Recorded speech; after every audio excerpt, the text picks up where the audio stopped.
এই পানি যেভাবে ফুটতে থাকে আমার জীবনটাও ঠিক সেভাবেই ফুটতেছে। জীবনে কিছু ভুল করার কারণে আজকে আমার এই অবস্থা। এই যে দেখলেন যেভাবে আগুন জ্বলে উঠল, আমার জীবনে এরকম হঠাৎ করে আগুন জ্বলে উঠেছে।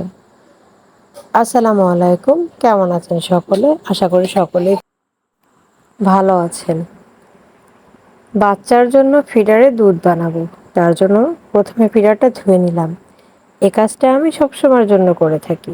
আমার বাবুর ফিডারটা ধুয়ে তারপর তাকে দুধ বানিয়ে দিই।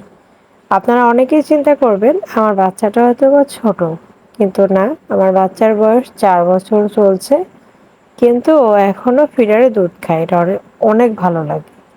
এই যে দেখতে পাচ্ছেন আমার পুরো ঘরের জানালা থেকে আমি এদিকে একটা জানলা কেটে নিয়েছি। এদিক থেকে খুব সুন্দর একটা দক্ষিণা বাতাস আসে।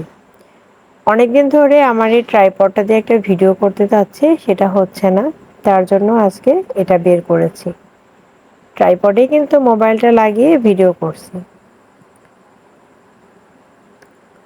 প্রথমে দেখছিলাম যে কিভাবে রাখলে হচ্ছে ভালো করে ভিডিওটা করা যাবে। বাচ্চাটা পরোটা খেতে চেয়েছে, তার জন্য দুটো পরোটা বানাচ্ছি। দুটো বললেই তো আর দুটো বানানো যায় না, একটু বেশি করেই বানাতে হয়, তাই না? তো এখানে যে আমি আটাটা নিয়েছি, এটা দিয়ে আমি 4টা পরোটা বানাতে পারবো। আমি এটা কাঁচা পানি দিয়ে মেখেই পরোটা বানাবো, কারণ এই পরোটাটা খেতে একটু মুচমুচে হয় এবং অনেক ভালো লাগে।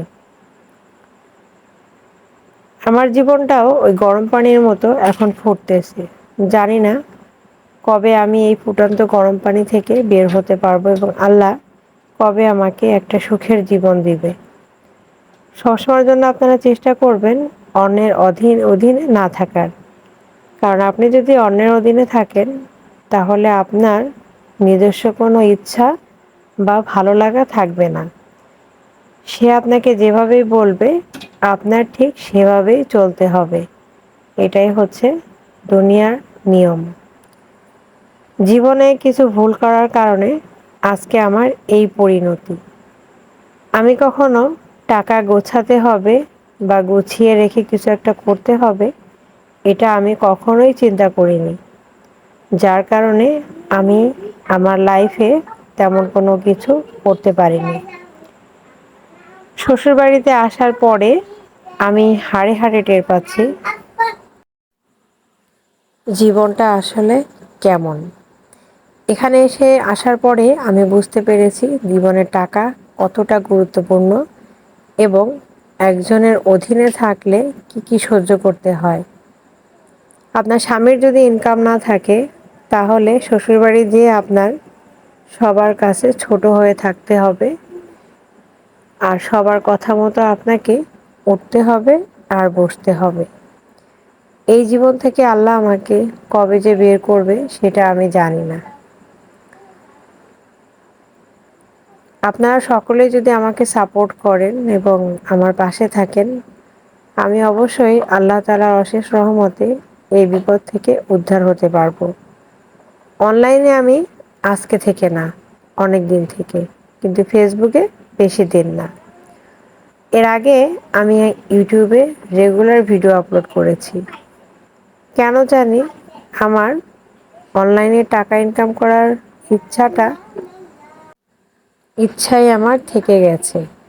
অনেকেই খুব তাড়াতাড়ি সেখান থেকে টাকা উপার্জন করতেছে। কেন জানি আমি এটা পারছি না, আমার কপালে হচ্ছে না। এখন বিশ্বাস করতেছি, কথায় আছে না, কপালে যদি টাকা সুখ না থাকে তাহলে আপনি হাজার চেষ্টা করেও পাবেন না। রিজিকের মালিক একমাত্র আল্লাহ। উনি যখন চাইবে আপনার জীবনে সুখ শান্তি আসুক, ঠিক তখনই আসবে। এর আগে আপনি যতই চেষ্টা করেন না কেন। ফেসবুকে আমার ভিউ হয় 10 থেকে 12টা, এর বেশি কখনোই হয় না। তারপরেও আমি রেগুলার ভিডিও আপলোড করতেছি ধৈর্য ধরে, দেখা যাক কি হয়। জীবনের কথা বললে কখনো শেষ করা যাবে না। জীবনটা এমনই। ভালো থাকবেন সকলে। আসসালামু আলাইকুম।